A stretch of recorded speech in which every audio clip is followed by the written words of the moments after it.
Саламатсыздар, урматтуу Чалкан медиа каналынын көрөрмандары, өлкөбүздө алынган акыркы сааттагы жаңылыктар менен сиздерди тааныштырабыз. Каналыбызга катталып, ой пикирлериңиздер менен бөлүшүңүздөр. Кыргызстандык спортчулар Азия оюндарында 15 медаль уттуу тизме. Кытайдын Ханчжоу шаарындагы Азия оюндарында кыргызстандык спортчулар 15 медаль уттуу, 4 алтын, 2 күмүш жана 9 коло медаль. Медалдык эсепте Кыргызстан 18 орунду ээледи. Аталган мелдешке 45 мамлекеттен 12,5 миңге жакын спортчу катышты. Алтын байгени дзюдочу Эрлан Шеров, грек-рим күрөшү боюнча балбандар Акчол Махмудов жана Жоламан Шаршембеков, ошондой эле балбан кыз Айпери Медет кыз алды.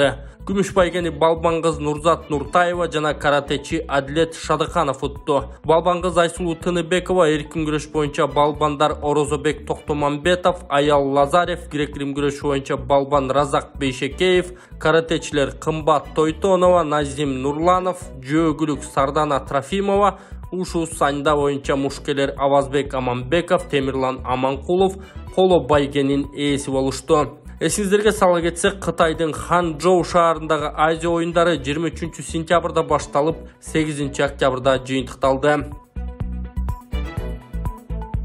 Манас эл аралык аэропорту АК башкармалыгынын төрагасы Манасбек Самидинов кыргыз элине кайрылуу кылып, өлкөдөгү бардык аэропорттордо жасалып жаткан иштер тууралуу айтып берди.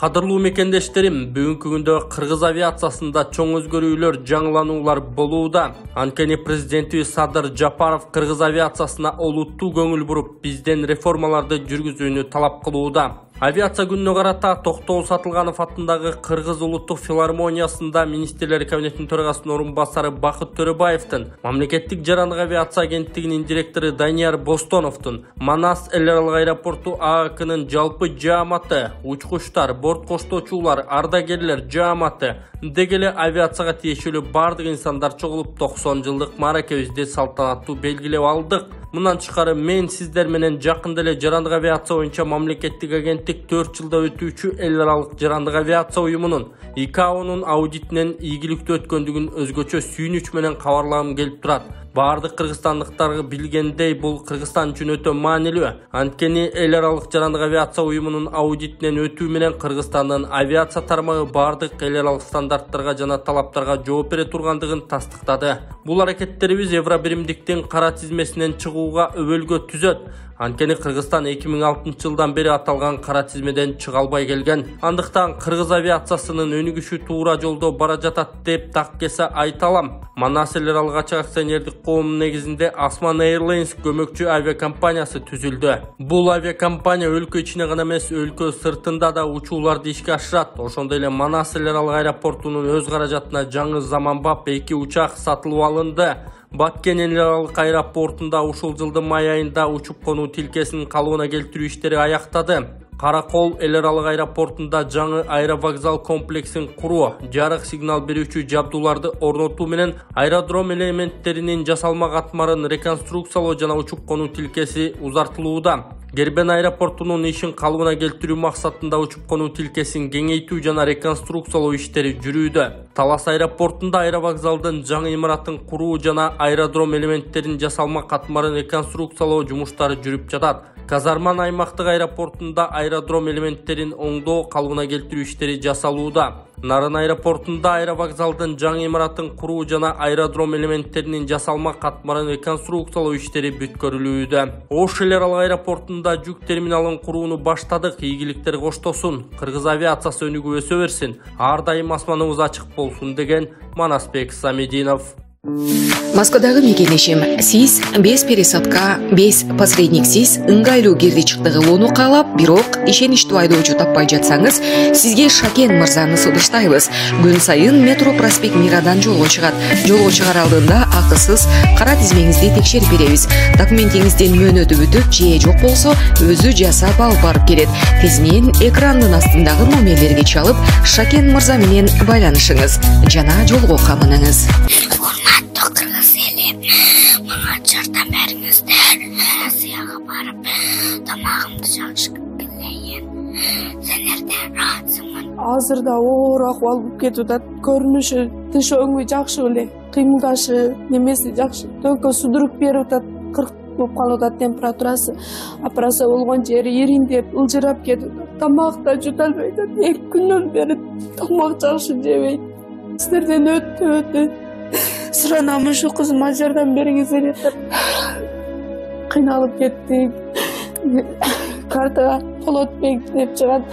Өзүм да ушул кыздын аркасынан сахарым көтөрүп сүйлөгөнүмдү билбей калып атам. Суранайын, сиздерден жардам бериңиздер. Оштун смотрящий экенин айткан Алмаз Эрмекбаев бийликти колдой турганын айтты. Оштун смотрящий экенин айткан Алмаз Эрмекбаев бийликти колдой турганын билдирди. Ал буга чейин Камчы Көлбаевдин уюшкан кылмыштуу тобунун мүчөсү болгонун айтты. Ал бийликти колдоп, мыйзамдарга баш ие турганын билдирди. 4-октябрда Крим төбөлүк Камчы Көлбаев атайын операцияда УКМК кызматкерлерине куралдуу каршылык көрсөтүүдөн өлтүрүлгөн. 5-октябрда УКМКнын төрагасы Камчыбек Ташиев мындан ары мыйзамдагы ууруу деген болбойт деген. Ошол эле күнү Сакал Кайман аттуу Крим төбөл мыйзамдагы ууруу макамынан баш тартканын айтса, 6-октябрда Дженга Кайман аттуу Крим төбөл эч кандай макамы жок экенин билдирген.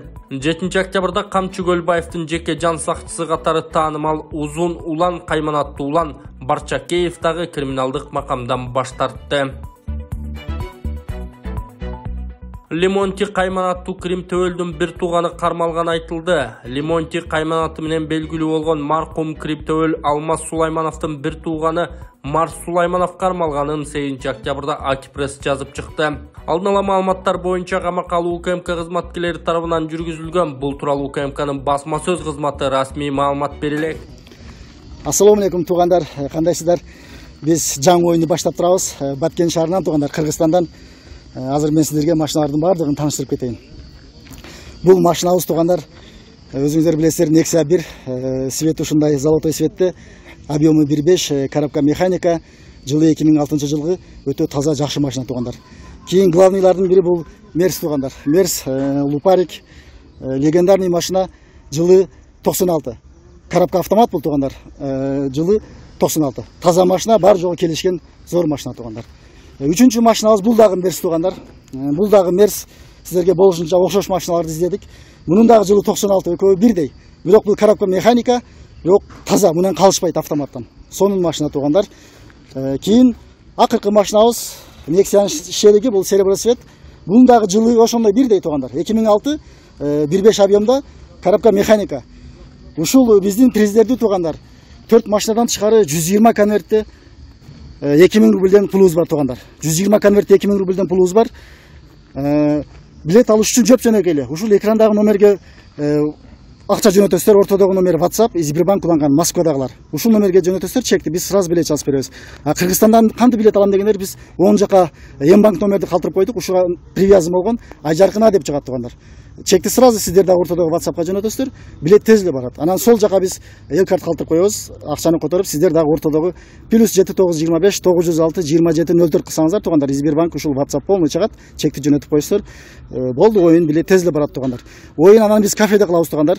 Оюн кафеде кылабыз, келип өзүңүздүн билетиңизди өзүңүз ороп, күбө болуп отуруп, мейман болуп, биздин Баткен күрчүнөн аш жеп кетсеңиздер болот туугандар. Баарыңыздарга ийгилик. Каналга катталып, лайк басып, пайдашка берип коюңуздар. Кудай кааласа оюн сонун болот. 1100 рубльге 1000 сомго ушундай приздерди уласыздар туугандар. Баарыңыздарга ийгилик. Жалал Абадта 8 жолу бычак жеген жаран президентке кайрылды. Быйыл 7-сентябрда Жалал Абад шаарындагы Реста бардын алдында 35 жаштагы жаранга 8 жолу бычак сайган жаран үй камагына чыгарылган. Бул тууралуу бычактан жыраат алган жаран билдирип президентке кайрылуу жасады. Анын айтымында ал учурда балдак менен басып жүрөт. Шаардык сот ага бычак сайган шектүүнү жана шектүүнүн жанындагы балдарды үй камагына чыгарып койгон. Урматтуу президентибиз Садыр Жапаров, мен азыр Жалал Абад шаардык соттунун алдында турам. 2 күндөн бери балдак менен жүрөм. Мен 7-сентябрда 8 жолу бычак жегем. Байышев деген сот бычак сайган балдарды камабай майда бейбаштык деп үй камагына чыгарып койду. Бизди иш бөлмөсүнө да киргизбей койду. Мамлекетибизде Жалал Абад шаарында чындык кайда калды? Прокурорлор бизди карабай койду. Каяка барабыз? Азыр балдак менен жүрөм. Майып болуп калдым. Урматтуу президент, Жалал Абадтагы сотторду карап коюуну суранам деген жаран. Өзүн уюшкан кылмыштуу топтун мүчөсү катары тааныштырган Омукеев бийликти колдой турганын айтты. Өзүн Нарындын тургуну деп тааныштырган уюшкан кылмыштуу топтун мүчөсү Нурлан Омукеев бийликти колдой турганын айтты. Мен Омукеев Нурлан, буга чейин Камчы Көлбаевдин уюшкан кылмыштуу тобунун мүчөсү болгом. Мен бийликти колдоого жана мыйзам менен жашоого милдеттенем, деди ал. Мадина базарынын ээси Турсунтай Салимов кармалды. Жогорку Кеңештин мурдагы депутаты Бишкектеги Мадина базарынын ээси Турсунтай Салимов кармалды. Ишкерди 7 октябрдын кечинде кармап кетишкенин Азаттыктын өкүлү Нурлан Ибраимов билдирди. Бөгөт чарасы сотто качан каралары тууралуу азырынча маалымат жок экенин айткан. Айрым маалымат каражаттары күч органдарындагы булактарына таянып Салимов улуттук коопсуздук боюнча мамлекеттик комитеттин убактылуу кармоочу жайына киргизилгенин, ал кылмыш жаза кодексинин 261 беренеси уюшкан топту түзүү же ага катышуу деген беренеси боюнча шектелип жатканын жазышкан. Ибраимов тагылып жаткан айып боюнча бул маалыматты азырынча тастыктай албай турганын билдирген. Күч органдары да расмий маалымат бериши элек. 67 жаштагы Салимов Жогорку Кеңештин 5-чакырылышынын 2010-жылдан 2015 жылдары депутат болгон. Бюджет жана каржы комитетинин мүчөсү да болгон. Мадина базарын ал 1990-жылдардын башында түптөгөн. Садыр Жапаров Владимир Путинди туулган күнү менен телефон аркылуу сүйлөшүп туктады. Президент Садыр Жапаров 7 октябрда Орусиянын президенти Владимир Путин менен телефон аркылуу сүйлөштү. Ал Владимир Путинди туулган күнү менен жылуу куттуктап ага чын ден соолук, бакыт талай жана жооптуу мамлекеттик ишинде мындан аркы зор ийгиликтерди каалады. Президент Садыр Жапаров Кыргызстан Владимир Путиндин тарыхый достуктун, өз ара колдоонун жана ишенимдин бекем салттарына негизделген кыргыз-орус стратегиялык өнөктөштүгүн жана союздаштыгын чыңдоого кошкон жеке салымын жогору бааларын баса белгиледи. Өлкө лидерлери эки тараптуу жана көп тараптуу кызматташуунун актуалдуу багыттарын, ошондой эле Владимир Путиндин Кыргызстанга боло турган расмий сапарын жана анын Бишкек шаарында өтө турган КМШ мамлекет башчыларынын кеңешинин жыйынына катышуусун талкуулашкан. Тазалык ишканасы тажрыйбалуу айдоочуларды ишке чакырат. Тазалык муниципалдык ишканасы тажрыйбалуу айдоочуларды ишке чакырат. Бул тууралуу Бишкек шаардык мэриясы маалымдады. Билдирмеге ылайык резервдик кадрлар үчүн 20-25 айдоочу кабыл алынат. Алардын айлык баянасы 25 000 – 30 000 сомдон башталат. Ишкана ушул жылдын март айынан баштап айдоочулардын эмгек акысын алардын ишинин жыйынтыгына жараша төлөй баштаган дешти мекемеден. Мэрия жумуш издегендер болсо Бишкек шаарындагы Аларча көчөсү номер 74-дарегине кайрылууну өтүнүп, резюме ала келүүнү эскертти.